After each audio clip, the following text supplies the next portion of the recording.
what we're gonna find in the next iterations of NLP, of social listening, of text analytics, survey analytics at scale.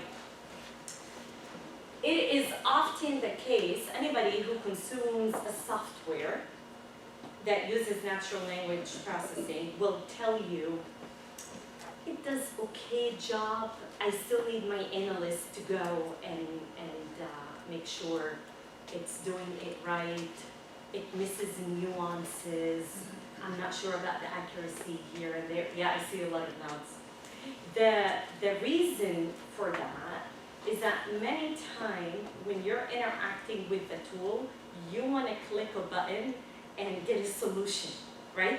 You already have that business pain point where you just want to click a button and get the answers. But the reality is we need data sets to train so we can gain continuously more higher accuracy. So I think what we're going to see is more going into the future, more partnerships among technologies and business cases to be able to continuously train data sets, because the technology has the tech, but it doesn't have the content. And it doesn't have the context, the business context. But when partnerships are formed, I think you're going to see more impactful work being done in this space. And that ties to the local context and really the data relevance. To what extent what we're producing is actually relevant to what you're trying to achieve in your business, in your company. And we expect data to give relevance, but if you were to ask me my opinion, relevance needs to come first so we can figure out the technology and the data sets and the algorithms to run to get you the relevant outcomes you need. Now, with that, I'm gonna end on a little bit of a lighter note, and I am gonna, how do I do this? Okay, thank you. I'm gonna show you a clip. Are you guys familiar with Silicon Valley show?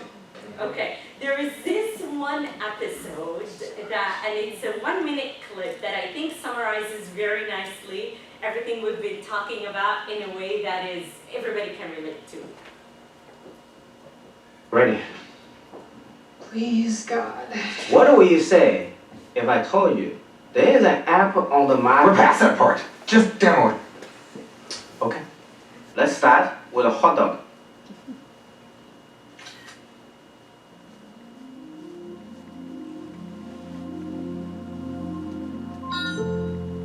Oh shit! Yeah, it works! Oh, motherfucker! Julianne, my beautiful little Asiatic friend, I'm going to buy you the palapa of your life. We will have 12 posts, braided palm leaves. You'll never feel exposed again. I'm gonna be rich. Fuck you, Guilfoyle. Do pizza. Let's do pizza. Yeah. Okay. Hey, Zach.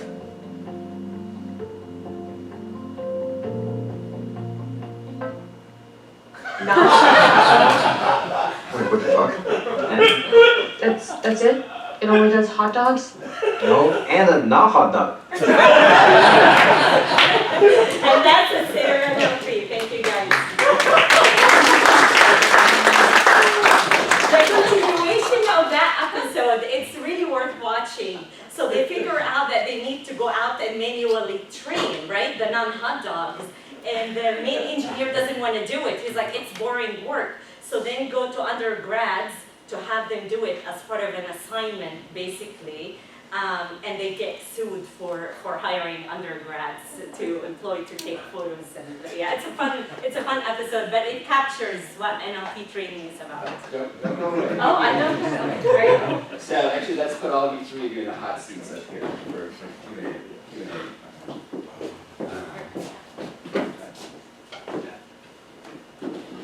I saw lots of pondering looks in the audience.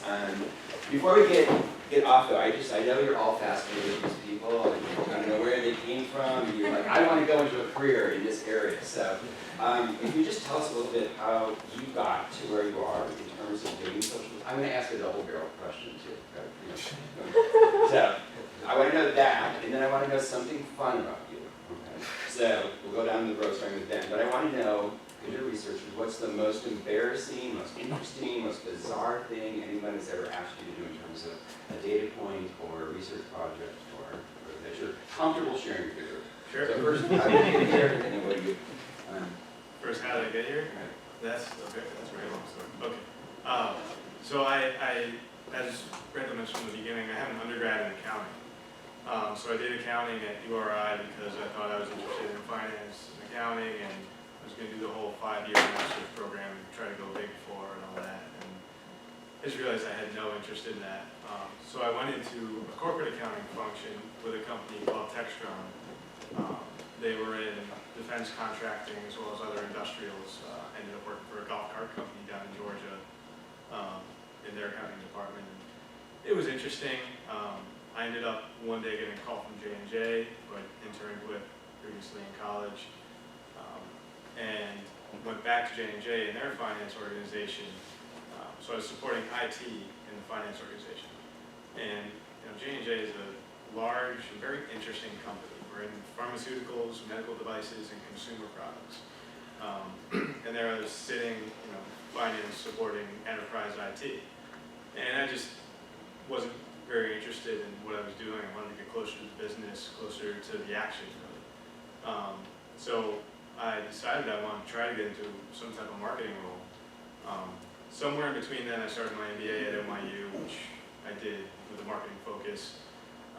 And then I kind of took my career into my own hands. I rotated into a finance role supporting marketing to network, learn a little bit more about how J&J marketing works as a function, learn if it was really what I wanted to do, like I thought it was. And then my business partner was one of them was the VP of Insights and Analytics. And 1 year, January 2018, he said, "Hey, I've got a role, I think you'd be good for it." And I was like, this is exactly what I envisioned happening when I took this finance role. So I went onto his team, and the rest is history. And I started leading social listening under him for all J&J Consumer. And the next question was the most interesting research. I know you're new in your career, so maybe I haven't had any embarrassing questions yet. But, I wouldn't call it embarrassing. A lot of our topics are, I wouldn't call them embarrassing. I mean, they're just natural health topics that we do research on, and it's truly, for us to get insights to improve our products or improve our marketing for better, for the greater health for humanity. But when I had done a side project on social listening when I was in the finance organization, and I was working with a brand called Rock, which was, I don't believe it's one of our brands anymore, but it's a premium skincare brand. And it was anti-aging focused mainly. So I was doing social listening on Rock, and I was getting, tons of conversation back, which I was really surprised about. It's not a very widely known brand. And I was, looking through all these details and working with the brand manager to present them. This is great, I've got all this information for her. And then I started clicking down into the details and looking at all the different raw mentions and things like that. And all of a sudden I'm seeing Jay-Z, Beyonce, Rock Nation. And I'm like, shit, none of this is relevant to this project that I just took on. So then I realized, okay, we've got to kind of get away from the Rock Nation. How do we do that? And you can imagine that's a challenge. We had the same thing with Band-Aid, just a widely used term among consumers. So it's interesting, not necessarily embarrassing, but that's what I got. Long story short. So I spent a long time at the University of Pennsylvania. I graduated with undergraduate degrees in, Penn is very big on interdisciplinary study, and I graduated with BA in natural science and biological basis of behavior.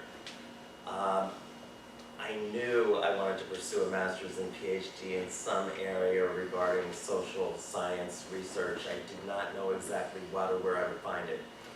It turned out that Penn had, at the time, a program called METER, can't remember exactly what it stands for now. The name of the program was changed to PREM, which is Policy, Research, Evaluation, and Measurement. Essentially, it's a combination of applied statistics, psychology, and social sciences with some business in it, and it was a perfect match. I also got along extremely well with the faculty who were leading the program, which is key for anybody who's ever written a dissertation or done that, as you may know.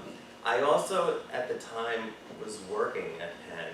I was what was then known as an assistant dean in residence for advising. I lived in the Quad, as it's known at Penn, if you're familiar with Penn, and I advised students on academic issues and, well, some counseling issues as well, for quite a long time.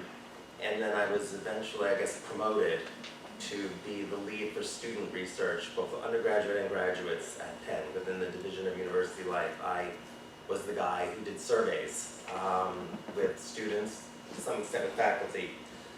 The one key piece of that is I knew because, well, backing up a little bit, this was at a time when Penn was heavily interested in investing in building up the residential program as a in-house program with faculty and academic support programming. There were faculty who were also moving into the residences to support that agenda. I had intense contact with those faculty members who were part of those councils, so I really got to see very close up what life as a faculty member is like. I saw that up close for probably 10 years while I was pursuing my graduate studies. I knew when I finished my PhD that I did not want to pursue the assistant associate full professor route. Not that I think there's anything wrong with it, I love research, but I just knew that I wanted to do something in the corporate world. I knew I wanted to move to New York, because I grew up just outside of New York, and it was always kind of like the magic city to me. So I was lucky enough to be hired at SRBI by Mark Schulman, who many of you in the room may know. Mark was a great mentor at SRBI. I went into SRBI not knowing very much at all about how to actually execute primary market research studies. I knew a lot of theory and the things that they teach you at school, which came in use later, but I was really, as I was saying earlier tonight, it was kind of like the baby thrown into the bathwater and learning what's Katie, what's this, what's that. Coincidentally, at the time, I joined SRBI online surveying, and the whole concept of being online was born.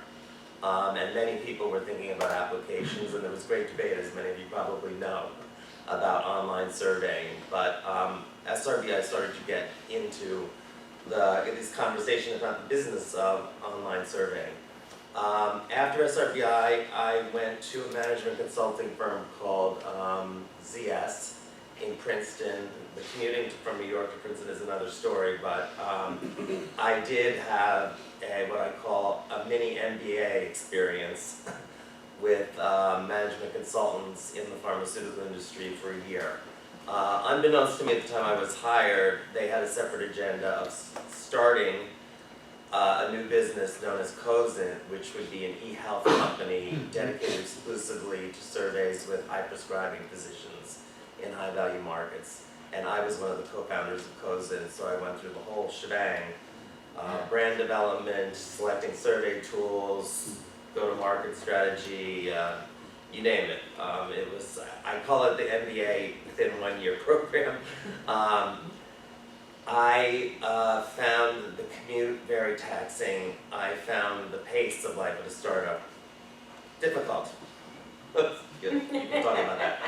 I was called by IBM. At the time they were looking for a researcher who would be interested in studying the intranet. Not a typo, this is the intranet, in-house website. IBM has, if not the largest, one of the largest intranets in the world. It's a big part of the transformation story at IBM about how Lou Gerstner pulled IBM out of, the mud, and the elephant will rise again, at least at the time. Everything at IBM now, essentially business-wise, runs off of some part of the intranet. I had experience, I was a market researcher, but I was physically located within communications, working with John Iwata, Some of you may know him. He was named at one point one of the most powerful, or the most powerful person in PR. He was another extremely influential marketer. There's a couple other people who I won't name that were just extremely brainy, who I worked with and helped me hone what I wanted to do with my life. We then switched to the CIO area to study. I continued to study on the intranet, but more from the CIO tech tools aspect. I guess we were successful at what we do, but because the group gradually acquired more and more employee research, well past satisfaction with the intranet and well past satisfaction with IT enterprise tools, into basically asking questions about every issue under the sun that concerns IBM employees, other than we don't do research on HR related issues like, are you happy with your salary?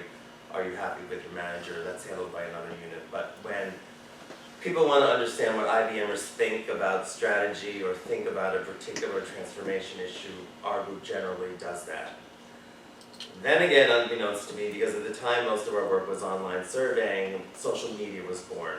And I think it was the birth of the JAM program and our need to get into text analysis, because the JAM program created this tsunami of text that we started perfecting our techniques in social media listening and analysis. Then, along with the JAM program, came the rise in people's use of Twitter, Facebook, whatever.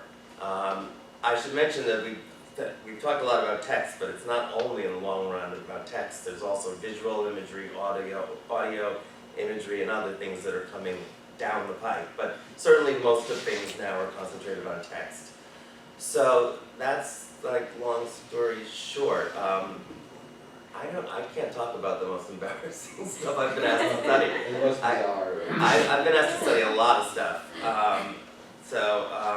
I think we've been asked to study some tools that never had a chance of surviving in the software business. At one point in another study, we were asked to track the top, I guess it's 300 executives. There's a group of IBMers who are the top reports up to, not directly, but up to Ginny Rometty. We were asked to keep track of how they were active on social media, because IBM wanted all of our senior executives to start using social media as a way of promotion and actually promoting their own self-brand.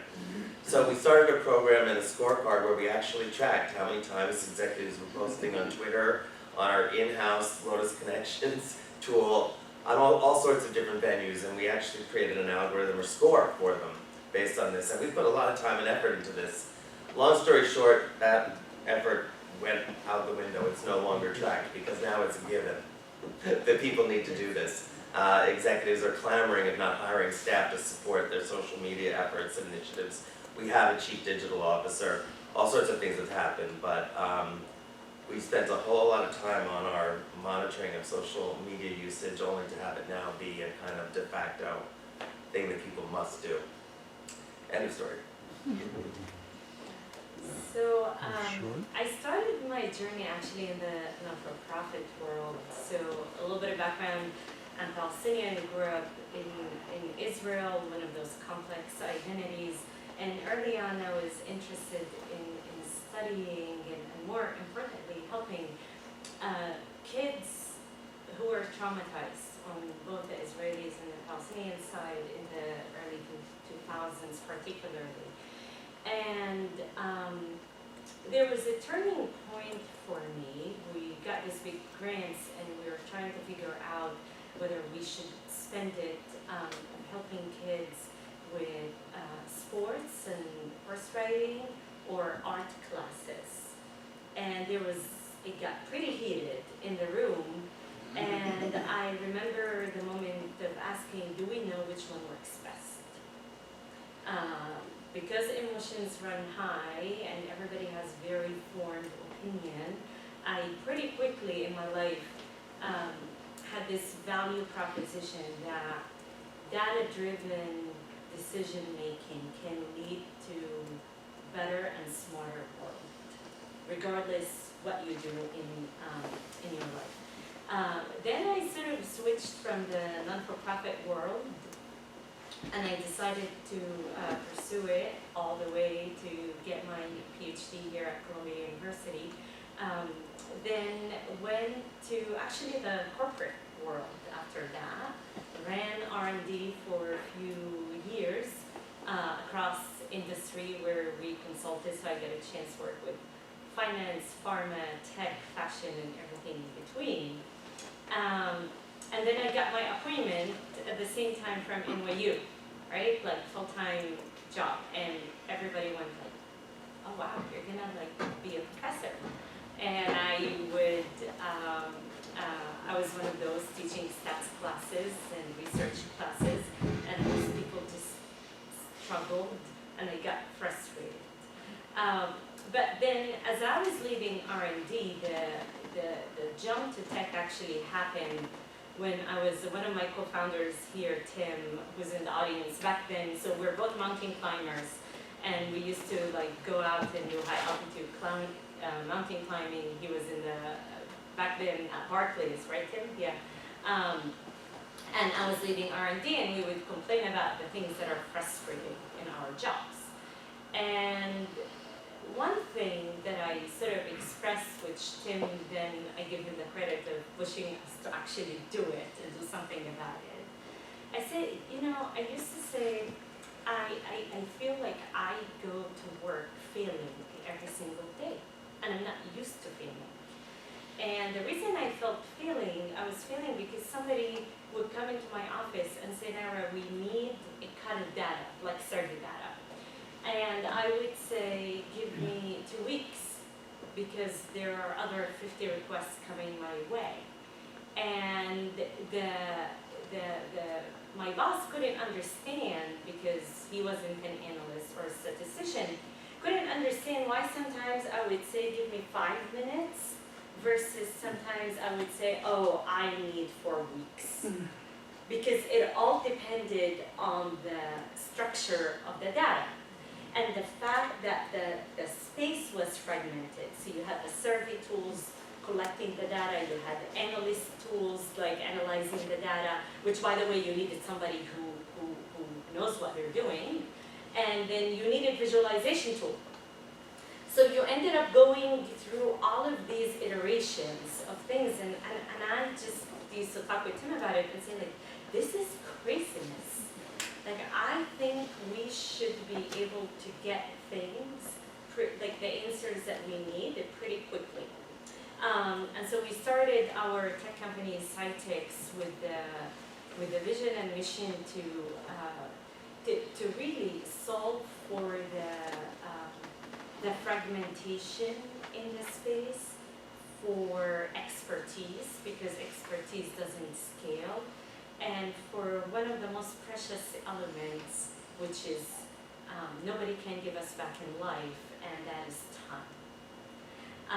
And so we started that journey about 3 years ago. If you would have asked me 15 years ago, do I foresee myself in tech, I would say you're out of your mind. Like, there is no way.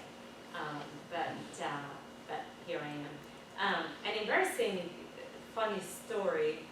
It actually goes back to 15 years ago when I just started being involved in research. We wanted to understand part of, and I'm not going to say the